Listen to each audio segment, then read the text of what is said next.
But that's basically what I want to talk about today, ideas, where they come from, because I'm absolutely fascinated by ideas. I'm not a writer who has loads and loads of ideas. You often hear writers say, I've got loads and loads of ideas, but just not enough time to write them. And I'm exactly the opposite. I have enough time to write, but not enough ideas and things to work on. So I'm sort of really interested in where they come from, and I get sort of fascinated by them. And it's a question that writers always say they dread. You know, it's kind of like a lazy question that journalists are supposed to ask. You know, where do you get your ideas from? It's like if there's no other questions, if they run out, that's what they ask. But as well as it being a cliche, I think it's also kind of, I think writers themselves are fascinated by it and slightly unnerved by it, because we don't always know where our ideas come from. And our livelihoods, and well, often our livelihoods, but certainly our kind of mental well-being and happiness revolves around having ideas. So I think it's a fascinating question, and one that sort of I like to think about. And the only answer that I kind of ever come up with, and it's a very broad answer, a very kind of lazy answer in a way, is something happens to me, I experience something. And that can cover a whole load of ground, but basically that's what it comes down to. Something will happen to me. In Castle Donington, every single year they hold a music festival called Download, which sort of caters to tattooed rock music loving people like myself. And my friends and I normally go. I couldn't go this year, but we normally go in a big bunch of us. And because we're getting quite old and creaky these days, we always stay in a hotel rather than camping.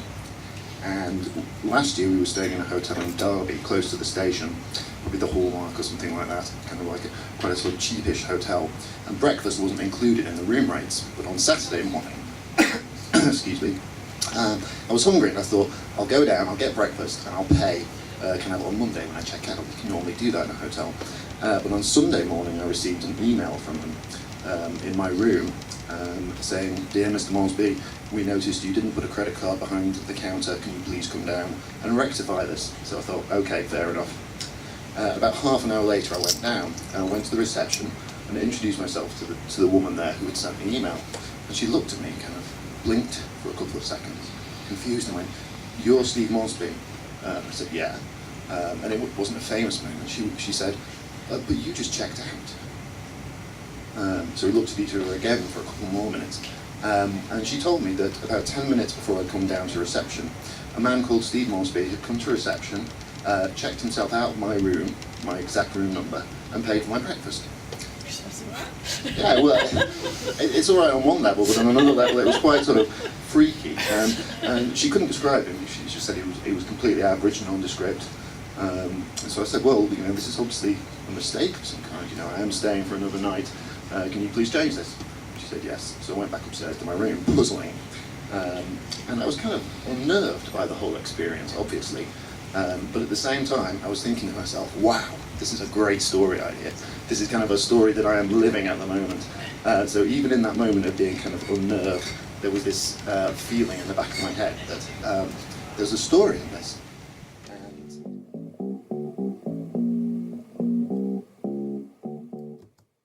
I wrote a book called Black Flowers a few years ago, and the original idea for that, the initial seed for the book, was a Peter Gabriel video. Presume you all kind of vaguely know Peter Gabriel. He has these kind of extraordinary videos, and he did a song called "Digging in the Dirt." And I found the video, it's kind of grotesque, but absolutely fascinating. There are some moments in it where you see mushrooms growing in the shape of the human body on the ground, kind of gradually coming up and revealing themselves. And then there's another moment where flowers grow, revealing the word help. And it was a visual that really, really kind of stuck with me. And sort of, like I say, it lodged in my head, and I thought, I want to write about that somehow. I don't know exactly what the story will be, but I want to write something based around that. And it took me a long, long time to figure out what I wanted to do. And I was fascinated by the idea of the human body kind of affecting the environment in that way. Because we all know that when we die, we decay, we kind of go back to the earth. We're built from matter that's come to earth and been part of other things, and then that's where we go back to in the end, our human form. But I was fascinated in something a little bit more direct than that, like a human body that could send a message somehow in the environment, like these mushrooms growing in the shape of a bullet. You know, something kind of like the idea of a ghost in a way. Something so terrible had happened that the body managed to send a message, communicate somehow. Very difficult to do in a crime story, obviously, a non-supernatural crime story. But that's the idea that stuck with me. And I eventually figured out a way to do that with, forgive me for this terrible idea, the way it sounds, but a serial killer who's intent on changing the human body into other forms, kind of like, well, into flowers and things like that. And so that, but I mean, I saw the video itself, just checking here. I saw it when I was 16, so it took 18 years. God, I'm so sorry for this. This is going on YouTube as well. Not this bit, maybe. But it took 18 years. So that's, I mean, that's the point. That the initial seed of the idea that planted itself in my head took so long to develop into a final story that I was happy with, as much as I'm happy with any of them anyway.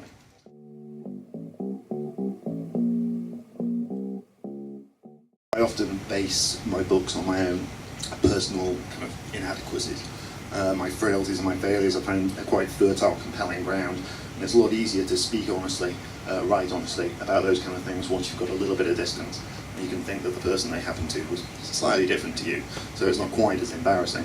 And one example is a book I wrote called The 50-50 Killer, which I'll come to, which was based on an experience I had in 1999. I was going out with this girl, and she'd had a semester in Italy, and I joined her after that, and we went backpacking around Italy and eventually around France. And on the first night we went backpacking, we stayed on this little campsite. It was on the west coast of Italy, and we were about the only people there. And we went down to the beach on the evening, and again it was completely deserted, and we thought we'll just go swimming. So we went out into the ocean for a bit, and I'm not a strong swimmer, so I thought, well, I want to stay close to the shore. But she was a little bit more adventurous than me, but I made sure that I could always put my feet down at every point. So that I knew I wasn't going to be in trouble. And then at one point I put my feet down and they didn't touch the ground, well, the underneath of the beach. So I started to panic and swim back. And my girlfriend at the time was like, just calm down. You know, you can tell I'm a slightly nervous person, obviously, by the tremor in my voice at the moment. But she would say, calm down, you know, it's going to be absolutely, totally fine. Just swim back to shore. So we both started swimming back. And a minute or so later, the shore was even further away than before, and so we started to panic a little bit at that point. She decided it was acceptable, and then she sort of screamed at me, swim, shout as hard as you can, but there was nobody around to see us, and we just kept going further and further out into sea.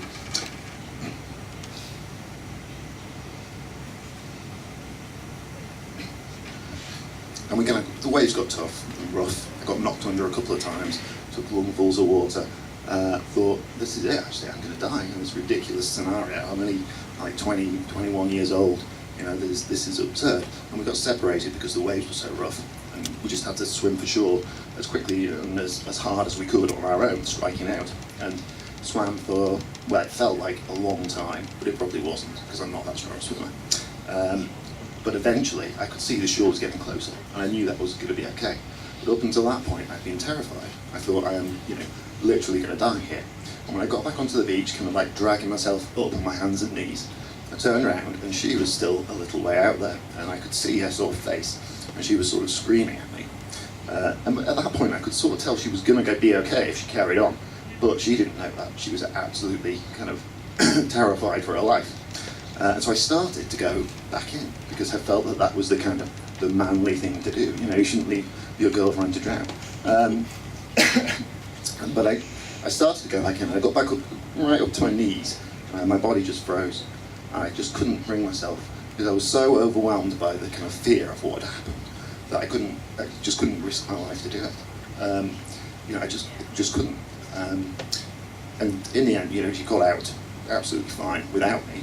And we did break up very shortly afterwards, so it would have been a waste to go in and die for absolutely no reason. But afterwards, I started thinking to myself, we say all these things to each other when we're in a relationship. We say, I love you, I would die for you, I couldn't live without you. We say all those things, but they're incredibly easy things to say for most of us in the course of our everyday existence, because we're never called upon ourselves to prove them in any way or act upon them. They're just words, platitudes almost. So I decided I wanted to write about that.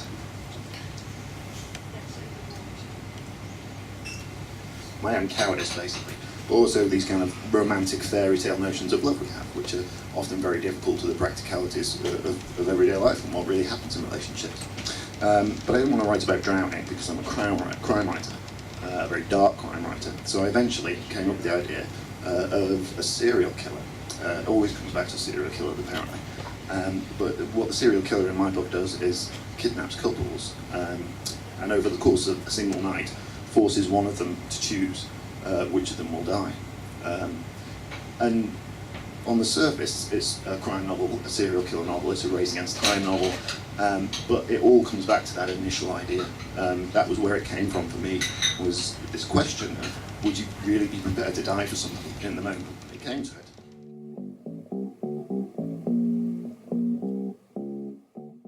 And I wrote a book called Cry for Help, and it's a novel about a serial killer who doesn't actually kill anyone. He just he breaks into their homes, he ties them up, takes their phone, their computer and things like that, and just leaves them. And he will text their family members and stuff like that, but maintain an identity for them and just leave them to die. And if anybody had actually got checked on them at any point, they would have been saved. But that was the point that I was trying to get to. I wanted to explore that, these relationships between characters where somebody could be saved if somebody actually did something about it, but is distracted for some reason, doesn't think about it, or, as I say, puts them on standby, doesn't care enough to kind of go around. That was the nucleus of the book. But that all came from my friend's experience and my experience that day of going around. And it was such an intense one that, again, lodged in my head. And eventually you kind of have to do something about it. You have to come up with a story to explore it, figure out how you feel about it, kind of just explore some of the ideas around it, come up with a narrative.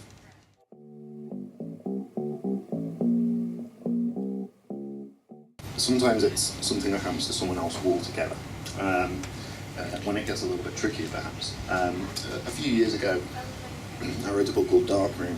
When I started writing that, I knew I wanted to write about, good and evil. I did philosophy at university, and I've always been really, really fascinated by notions of good and evil and what they really mean. I mean, I'm not a spiritual or religious person, so I don't believe in them, but I'm still interested in the concepts.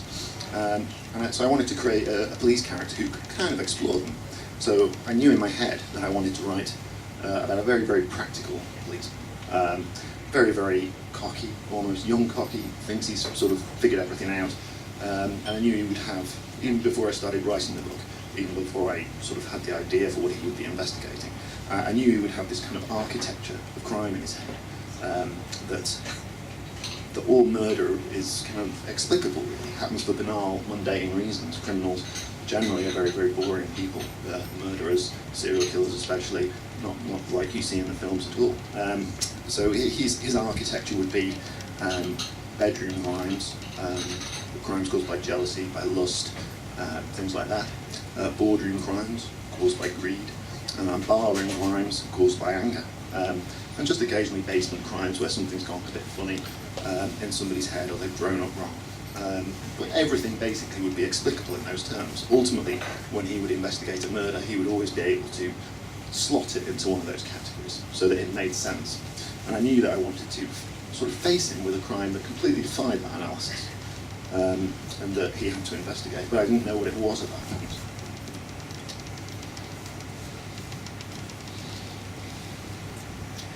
But a couple of years earlier, I'd been writing a book called Still Bleeding, which is a very unpleasant book in many ways about online death fetish and footage, murderabilia. There's this thing online, the murderabilia is there's a bit of the auction sites where people will collect and sell and exchange very macabre items, sort of mementos of serial killers and things like that, like John Wayne Gacy, the famous serial killer.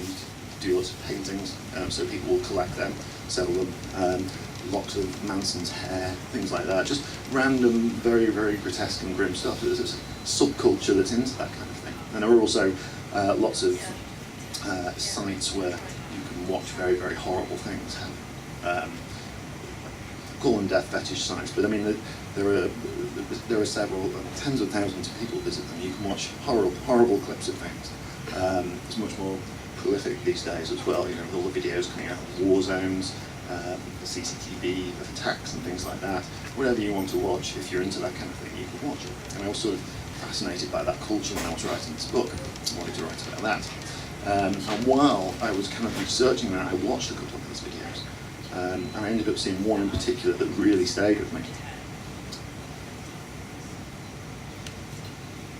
And that was a video that's become very reasonably famous online in its own small way. It has a name that I won't tell you, but it's basically a video that was shot by two serial killers in Ukraine. And it shows them murdering a man, basically. It's a 7-minute video that they took of one of their crimes. And I happened to saw this, and it was obviously one of the most repulsive things you're ever going to see. But I became fascinated by the case behind it, actually. I wanted to find out what happened, because it was so extreme in a way compared to some of the other videos, that I wanted to know what happened. So I researched it and found out that the gentleman who'd been killed was one of the victims of a pair of serial killers who operated in Ukraine in 2007, I think it was. Yeah, somewhere in 2007. They killed 21 people in the space of a month, which is sort of fairly prolific. And the thing about them was they just struck entirely at random. And I should say, it was just two kids, it was two 19-year-old kids, who didn't really have any kind of motive, no obvious reason. There was robbery involved, but that wasn't the clear motive.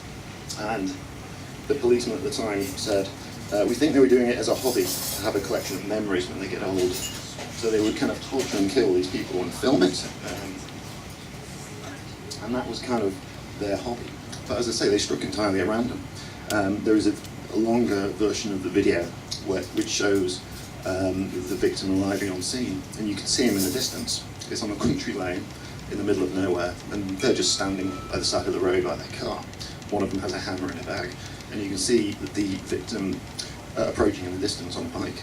He just happened to be in the wrong place in the wrong time. He never sort of had a chance in those kind of circumstances, and it could have been any of us, you know. It was completely random. So that got me thinking about patterns and randomness, and how exactly would a police force deal with that kind of crime? You know, when you're a police officer, you have to sort of play by the odds a little bit.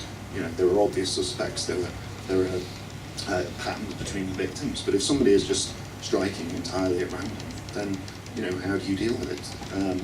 There was the Washington DC sniper as well, several years ago. That was just a guy, well, two guys, who would park up, and one of them had a gun in the boot, and they would just be shooting people at petrol stations at random. And again, how do you predict that? How do you stop something like that happening?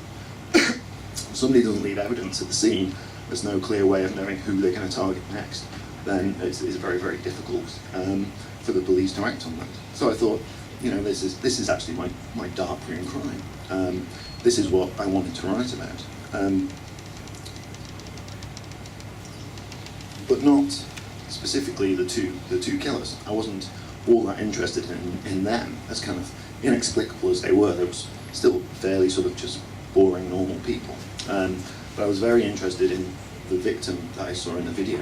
And although I didn't write specifically about the man himself, I wanted to write about that kind of man. He was actually, when the video came out, people struggled to kind of explain it online.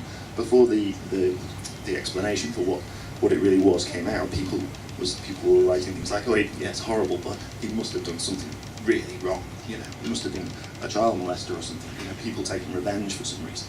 But it wasn't. He was a decent, hard-working person. He'd survived a throat cancer, I believe, and so he was just regaining his voice. And I wanted to write about somebody like that, I suppose, and explore the chain of events that lead up, almost like a Titanic iceberg situation, to somebody being in that situation at that point. And that was the idea behind the book. That was how it came about.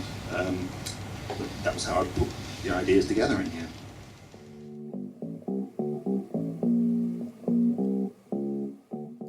This is sort of based on a real thing, but sort of also not. In July 2003, a young woman called Amanda Champion was found murdered in woodland off a footpath in Ashford, Kent. It was in July. She'd been missing for 3 weeks at that point. She was, in life, she was a very sort of shy, vulnerable woman. She was 5'1", very slim build, and she had learning difficulties. She was 21, but she had the mental age of a 15-year-old. And obviously when she was found, the police mounted this major operation to try and find her killer, understandably.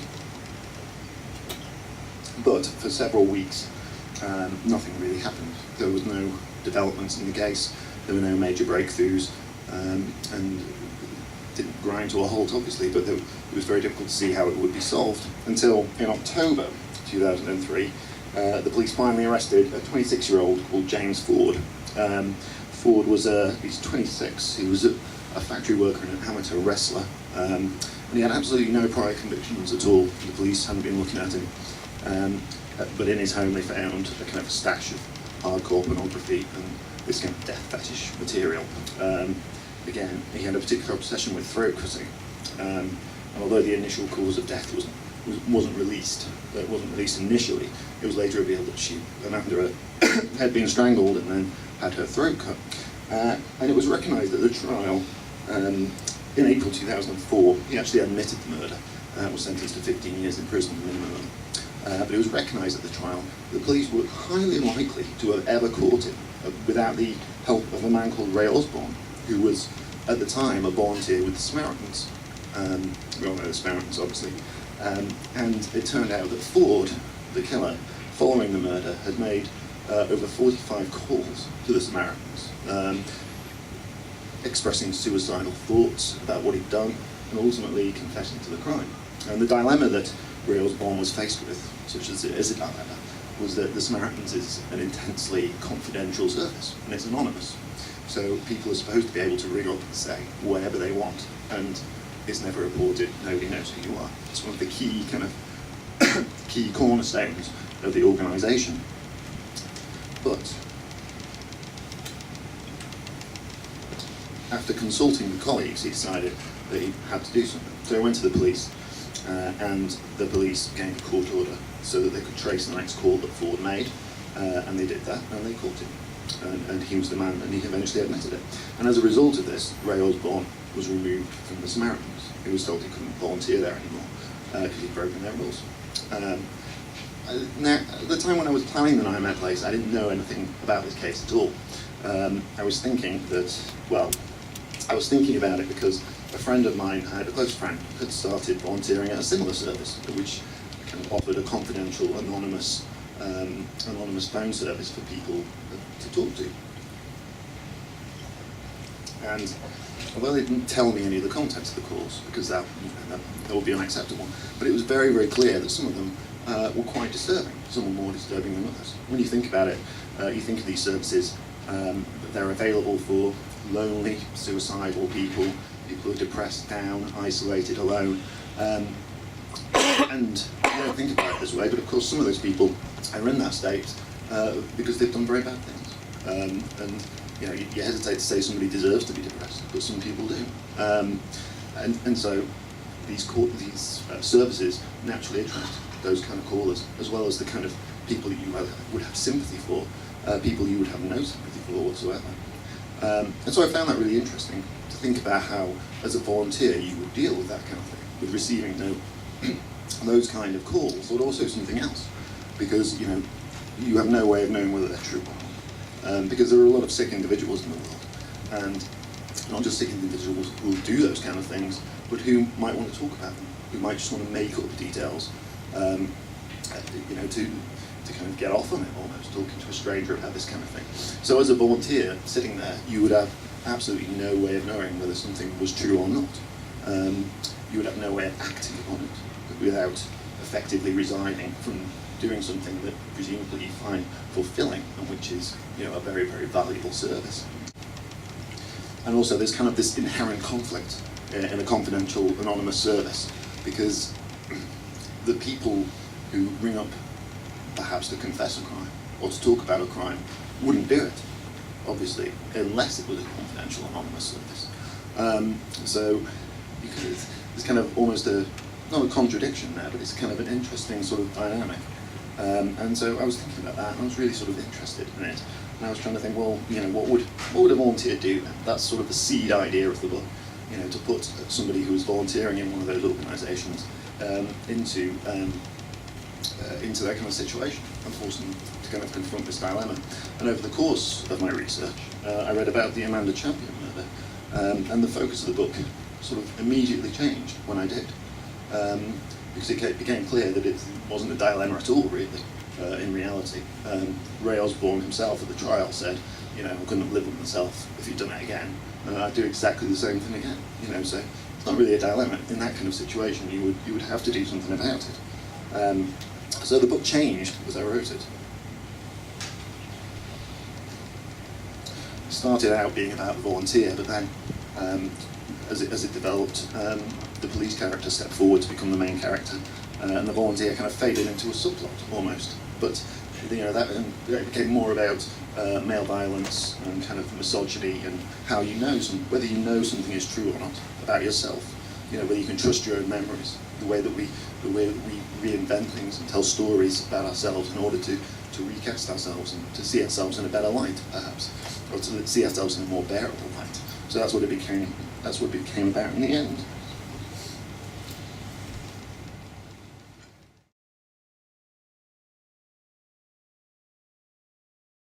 That comes down to the whole ideas thing as well in a way, because of the way that I develop books. I usually have an initial idea first. Like I've said, it comes from somewhere, and so like in the 50-50 Killer, I wanted to write about love, sort of practical love versus romantic fairy tale love. So once I have a theme like that, I begin to develop a story, and I develop characters that fit the theme. And that includes the police characters in each story. So all my books have been standalones. In the case of the 50-50 Killer, my policeman is actually somebody who did lose his girlfriend in a drowning incident, and kind of faced exactly what I did, apart from his girlfriend didn't survive. So the case then resonates with him on an emotional level, and the book, it kind of adds an extra theme to the book to make it work, sort of more cohesively, I suppose. So that's what I do. I think I would have problems doing that if I had the same lead character in each book, the same main detective. And then I would invent a crime or whatever around whatever I was writing about and have to kind of shoehorn him in, or her, and so I would find that hard. I know it's kind of what you do in crime fiction. You're meant to have series, you're meant to have a main detective, and my publishers would love it if I did, but it's just not the way I work. So that's what I do every time, is kind of make up new characters, and it's kind of, it takes its time, I suppose, and it's difficult to do, but it's also fun, because part of the job is the joy of making things up, and that includes all the characters.